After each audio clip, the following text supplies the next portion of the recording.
Hello everyone, welcome back to Assetto Corsa Competizione and the latest chapter in my quest to graduate from the rookies class in Low Fuel Motorsport. Today we're at Spa, we're racing in the GT4 class and we're continuing to show signs of improvement. This is the biggest grid I've lined up on yet, 31 drivers preparing to do battle, and we've managed to put it 14th on the grid with a qualifying time of 2:34.8. So we've put ourselves in a really strong position here. However, this is a rookies race, it is a stacked grid, and shortly we're going to be approaching Eau Rouge flat out for the first time. If we can get through that safely, I'll feel a little bit more comfortable. We're just about ready for the lights to go green and we're off.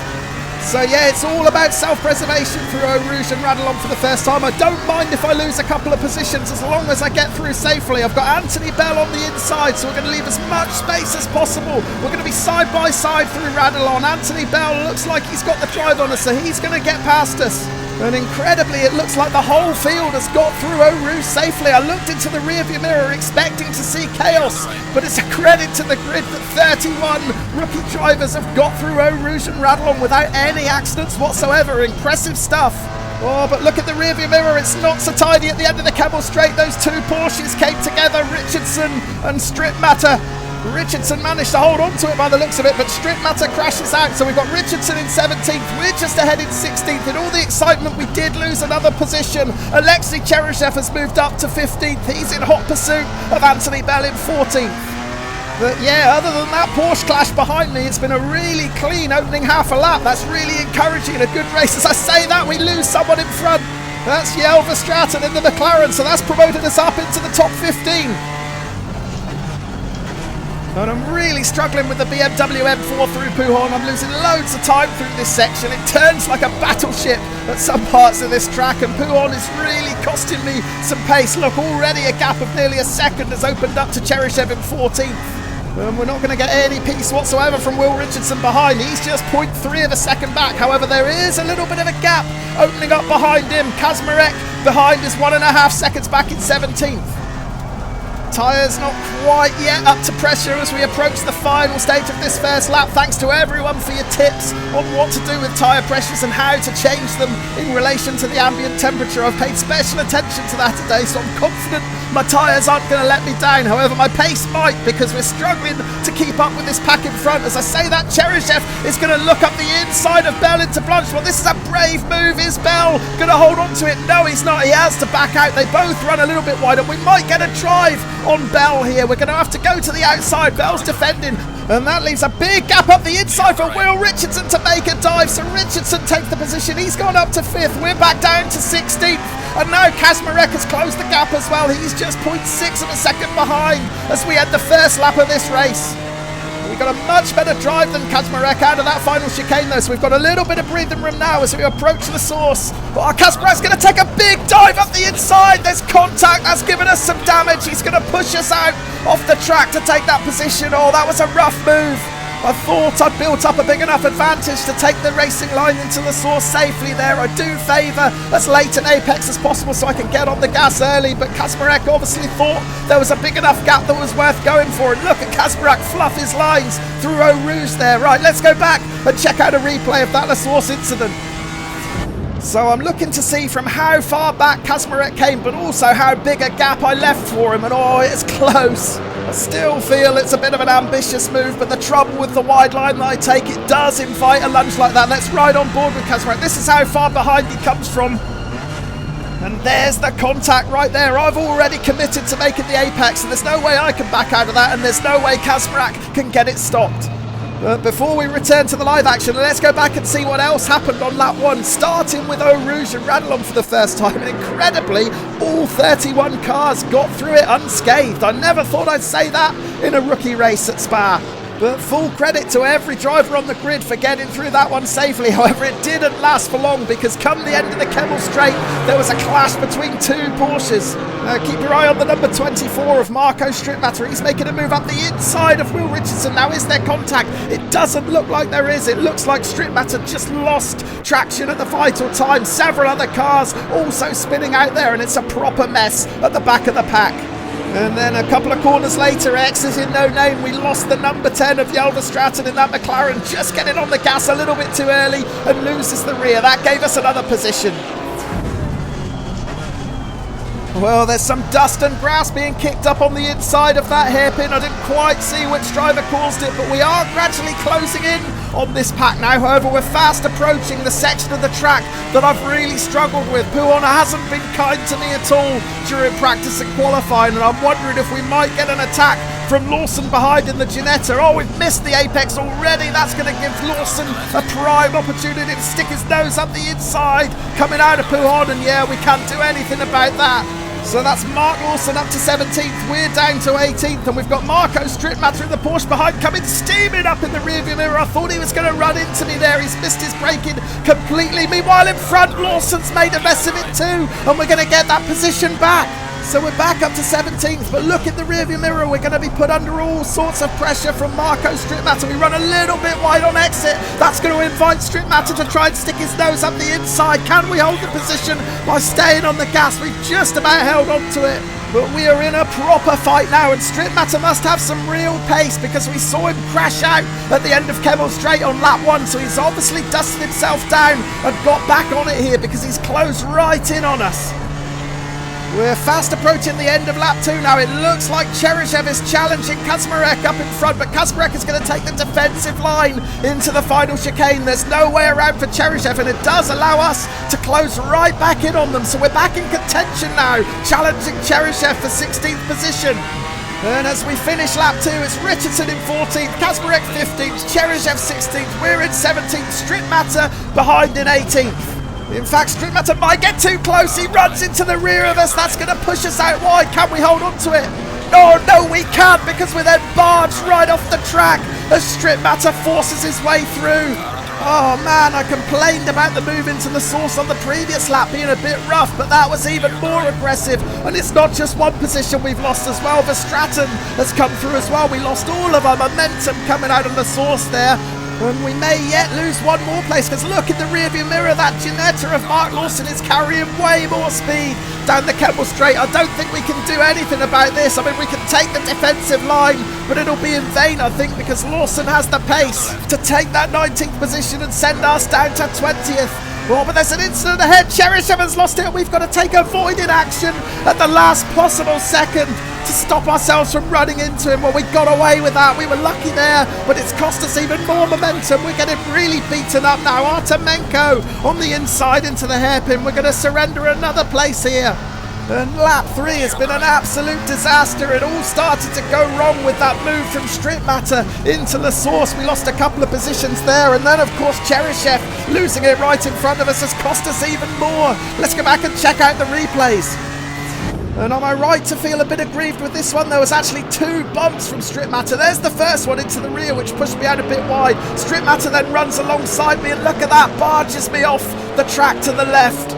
Oh, I don't know, maybe I just need to toughen up a bit to be able to compete in ACC, but never mind, on to the end of the Kemmel Straight, and this is Cheryshev running wide in the yellow Porsche. Actually, Kazmarek in the BMW ran wide with him, and it was Cheryshev trying to rejoin, probably not realising that that BMW would run wide too. Here's the view from Verstraeten's McLaren. He's going to get the best view of it. There's the contact. Cheryshev spins out. Oh, look how close we were to getting collected in that too. We got really lucky there. It did cost us another position though. Approaching the end of lap 3, we find ourselves back in 20th position, but we are right on the tail of Marco Strittmatter now. Now I'm sure a few of you will be encouraging me to fight fire with fire here and pull a rough move back on Strittmatter, but that's sadly not how I roll. In fact, I've got to stop thinking about that. Instead, I've got to start thinking about Cavallo, because he has dived up the inside into the chicane in that McLaren, and we have lost another position. We're down to 21st. Oh no, look at these two. Strittmatter's getting involved again. There's more contact this time. Strittmatter and Carvalho swapping paint down this start-finish straight. Now we're approaching the source. I might just hang back a bit. We'll see if Strittmatter pulls the same move while he's made the pass, but Carvalho, probably a little bit more sensibly than I did, lets him have it. But Strittmatter certainly seems to be a bit of a loose cannon, so as long as we can stay closely behind these two and they continue to beat each other up, we may yet get 2 positions back, because I can see this ending in tears. Oh, look at Cavallo get his line all wrong out of Radalon, but they're side by side. There's nowhere for us to go. But there's contact, they've both gone. We have to take avoided action or we're out onto the grass. Flat out in 5th gear, we get onto the grass down the Kemmel Straight. My heart was in my mouth then. We've managed to hold on to it, and we predicted that there might be spaces up for grabs with those two duffing each other up, and so it proved. I wasn't expecting it to be quite as spectacular as that. There's another position to be had as well. Artemenko out on the grass. Well, I was complaining about lap 3 being a disaster. Lap 4 is far more fruitful so far. We've gained 3 positions. We're back up to 18th. There's a white flag out. Has there been another incident? Yeah, there's another car parked up. Who's that? It's Bell. Anthony Bell out of the race too, so that promotes us up to 17th.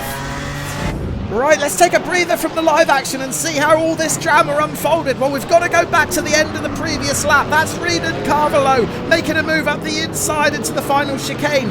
In fact, he almost gained 2 positions because Marco Strittmatter ran out really wide on exit, and when Strittmatter rejoined, there's more contact. However, that was just the hors d'oeuvre. The main course came at Eau Rouge. Now watch the McLaren. He gets his line all wrong. He's out across the runoff area, but that gives him the power to pull alongside Strittmatter. But then inexplicably, there's contact, and they both crash out at full pelt down the Kemmel Straight.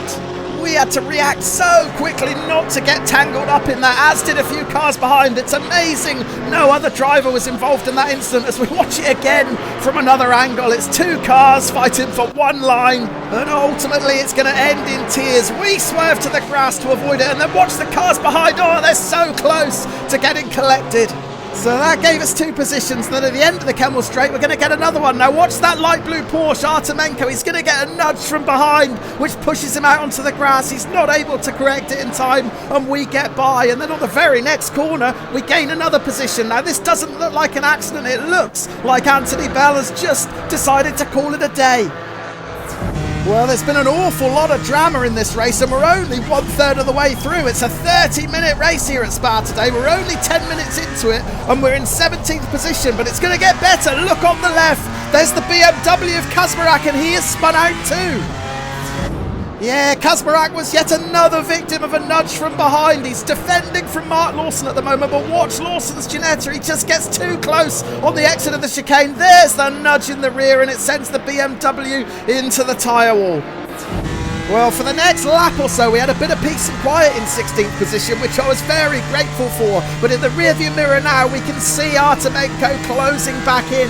Now, we know he's faster than us, and I'm going to make a mistake here into Blanchemont. I'm just going to miss the apex again, not for the first time. I run out really wide. It cost me all my speed. And look at Artemenko in the rearview mirror. He is going to pounce. So it's Artemenko up the inside to take 16th position. We're down to 17th position as we end the 5th lap of this race. Now there's still 17 minutes remaining, so there's an awful lot of racing still to do here, and we've actually got a decent gap of 4.5 seconds back to silver in 18th. So let's see if we can concentrate on trying to stick with Artemenko here. Like I said, I know he's a little bit faster than us, but if we can chase him, if we've got a target, it might just bring out the best in us. Now our fastest lap in the race so far is a 2:36.1. That's nearly 1.5 seconds slower than the time we posted in qualifying. Now admittedly, we haven't really had a clear lap to make a good run of it yet, so maybe we'll get that now, particularly with a tow from Artemenko. We actually got a better run through Radillon there, and out onto the Kemmel Straight. We may have enough power to challenge here. Artemenko's going to take the defensive line, so the odds are against us here. It doesn't look like we've quite got the grunt to pull alongside, and in fact we're going to brake a little bit earlier and tuck back in behind Artemenko. But this is encouraging. He hasn't been able to shake us yet. We're doing a really good job of sticking with him here, and you never know, he might pull us closer to Lawson in 15th. There might still be a challenge yet. Well, the very next lap we did gain another position, but it wasn't Artemenko. This was further up the grid. Paul Rivera getting it all wrong in Lecumbe. He decided against rejoining, and that promoted us up to 16th.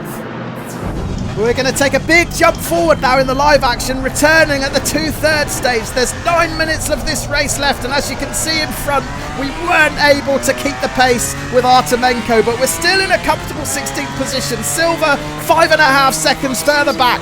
Artemenko 4 seconds clear in front. Now I was expecting this last 9 minutes to be quite a quiet and uneventful run, but then look on the right, Artemenko has spun it on the exit of La Source, and now we're up into 15th position again. Yeah, it looks like Artemenko was just a little bit too enthusiastic to get back on the gas exiting the source. You can see the rear start to step out there. He can't save it. He does a 180. We're able to get by, but he does a really good job of recovering and limits the damage. Yeah, that quick recovery from Artemenko was a real blow for me. I was hoping that I could open up a big enough gap to consolidate this 15th position for the final 9 or so minutes of this race. But we return to the live action with 5 minutes remaining, and look in the rearview mirror. Look who's back for some more. It's Artemenko. He only lost a couple of seconds with that spin, so I've not got enough time to see out the race. I know I'm going to be under a huge amount of pressure again. All I can do is try and be as smooth as possible and hit my lines, but I know the odds are against me now for having a top 15 finish. Artemenko is going to be really strong over these final few minutes. Now, I said earlier in the race how I was losing valuable time at Toughen. Well, Blanchimont has also caused me a fair amount of problems in this race, and we're going to get a perfect example of that now. Look in the rearview mirror. Look how much extra speed Artemenko is carrying through there. He's going to blitz past me on the inside. Nothing we can do about that. So we're back down to 16th position, and I suspect, barring a miracle, this is where we're going to end up. Well, I don't know whether it's a BMW thing or whether it's simply a lack of talent, but throughout this race I've really struggled to find the apex at Blanchimont, and it's proved costly once again here as we drop down to 16th place. Artemenko takes the position. And I said straight after he went past me that I'd need a miracle to get my 15th position back. Sadly, the miracle didn't come, and we ended this race in a comfortable 16th place. And I certainly can't be too downhearted about that, because it was only a few weeks ago in LFM that we were struggling at the very back of the pack, seemingly with no hope of closing in on any of the cars in front of us. So we have made some giant strides, and the fact that we can finish 16th on a full grid of 31 cars is really encouraging. So here are your classified results then. Nico Schiffer is the winner, from Christian Grave in second, and then rounding out the podium in third, Christian Pereira. And while we're looking for encouraging signs, let's also check out my fastest lap. A 2:34.4 actually compares fairly favourably to several of the drivers within the top 10. Look at David Kiefer in 7th, a 2:34.2, 2:34.1 for Daniel Kiefer below. So yeah, I'm not that far off competing for top 10s.